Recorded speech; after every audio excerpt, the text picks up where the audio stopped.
আয়েশা রে, আল্লাহ যেন তোমাকে কবরের শাস্তি থেকে রক্ষা করেন। আয়েশা রাদিয়াল্লাহু আনহা ব্যাপারটা বুঝতে পারলেন না, সঙ্গে সঙ্গে রাসূল সাল্লাল্লাহু আলাইহি ওয়াসাল্লামকে বললেন, ইয়া রাসূলুল্লাহ, ইয়া হাবিবাল্লাহ, কবরের শাস্তি কি সত্য হয়? কবরের আযাব কি সত্য হয়? তখন রাসূল সাল্লাল্লাহু আলাইহি ওয়াসাল্লাম বললেন, আযাবুল কবর হাক্কুন, কবরের শাস্তি হচ্ছে সত্য, কবরের আযাব হচ্ছে সত্য।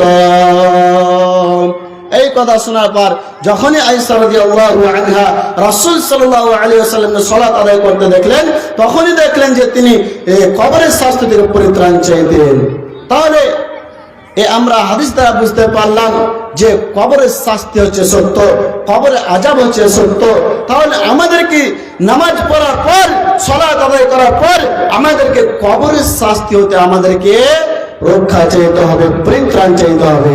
এই জন্য আবু হুরায়রা রাদিয়াল্লাহু আনহু বলেন, নবী করিম সাল্লাল্লাহু আলাইহি ওয়াসাল্লাম বলেছেন, তোমরা এমন এক জিনিস খুব বেশি বেশি করে স্মরণ করো, তোমরা এমন এক জিনিস খুব বেশি বেশি করে স্মরণ করো যা তোমাদের জীবনের স্বাদকে ছারখার করে দিবে, তোমাদের জীবনের স্বাদকে ধ্বংস করে দিবে, তা হচ্ছে মরণ।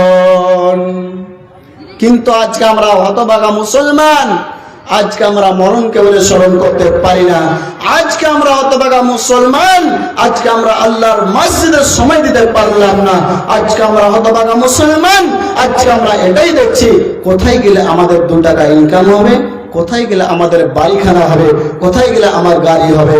কিন্তু আমরা ভাবছি না যে আল্লাহ আমাদেরকে কি কারণে সৃষ্টি করেছে, আমরা এটা ভাবছি না। সেই দিন আপনি সময় চাইবেন, কাল কিয়ামতের দিন, আল্লাহ আমাকে আর একবার সুযোগ দাও, আমি দুনিয়াতে যে তোমার জিকির আজকার করব এবং তোমার রাসূলের হাদিসকে অনুসরণ করে চলব।